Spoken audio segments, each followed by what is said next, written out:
inches, landing on the balls of your feet. You've got 15 more seconds. Keep it going. If you're fit, you're pretty aerobic, and you feel like you want to do a little twist or get some height on those jumps, feel free to do that. We're going to do a second kind of jump here in 3 seconds. And good. Okay, take a couple of deep breaths. The next move is a lateral hop.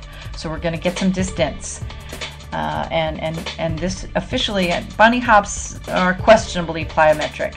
The lateral hops are going to be plyometric, which is very, very good for the neurotransmitter activity in the feet. It's one of the other reasons why I like to have people jump without their shoes on, just because there are neurotransmitters in your feet that activate signals that send all the way up through your body, making sure that everything is really awake.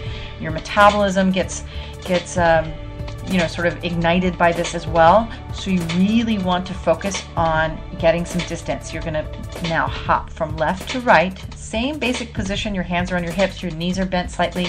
You're landing on the balls of your feet. Go ahead. Let's start the 30 seconds. Back and forth, lateral hopping. Now, if you are comfortable doing this, the other way to make this even more exciting is to hop to one side, squat all the way down and touch the floor, then stand up explosively hopping at the same time over to the other side and touch the floor, alternating left and right that way. You've got 10 more seconds. Lateral hopping. We're going to finish up with 3 types of lunges here at the end, and you are 5 seconds away from that. So 5, 4, 3, 2, 1. Terrific job. That's really great. Okay. Again, take a couple of deep breaths. If you need a sip of water, we've got another 2 or so minutes worth of exercise time here. We're going to do some forward lunges first. Now be real careful with lunges. They're, again, if you were to define some of the most basic things that really everyone should understand how to do, one of them is going to be lunging. And the reason lunging is so important is because your legs have to work individually well together. That doesn't make any sense. They have to work well individually. So when you do something like a squat where you're using both legs, if you're stronger on your right side, your right leg is going to do more of the work.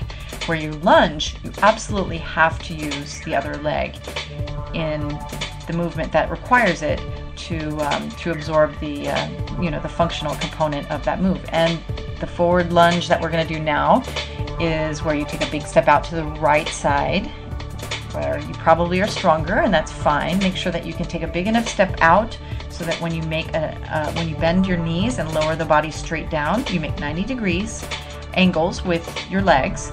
Now push off with that right leg and come back to start. Now take a big step out with the left leg. Bend both knees again.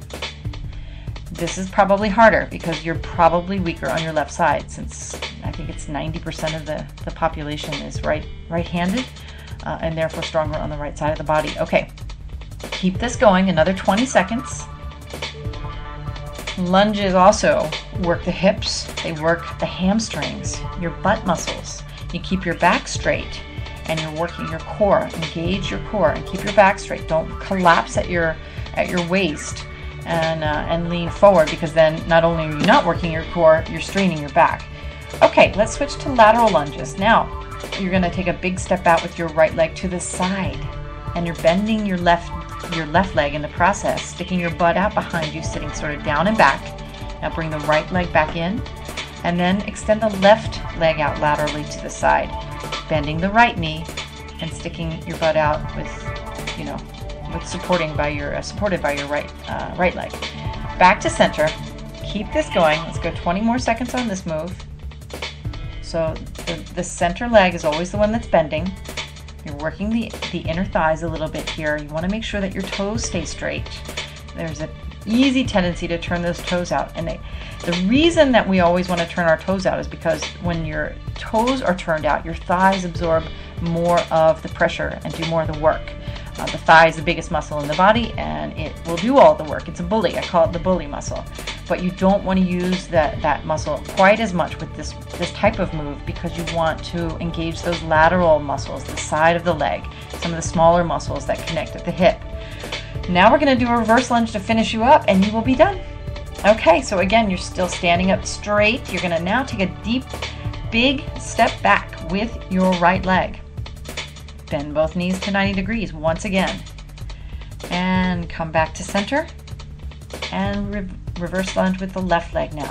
Big step back with the left leg. And back to center.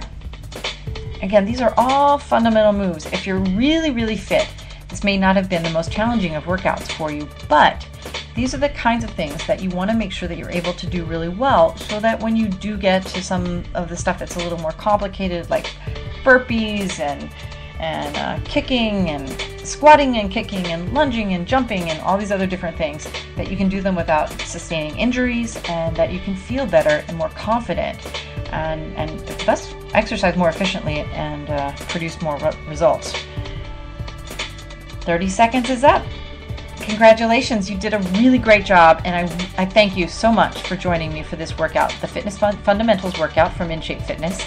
I'm Kim Watkins. If you have any questions, and again, if you want that printout of the exercise moves that we've done today, go ahead and visit InShape-Fitness.com, InShape-Fitness.com, or visit our Facebook page, or send us a note, and we will get you a PDF of the exercises that we've done here today. Have a great day, and we will see you again very soon.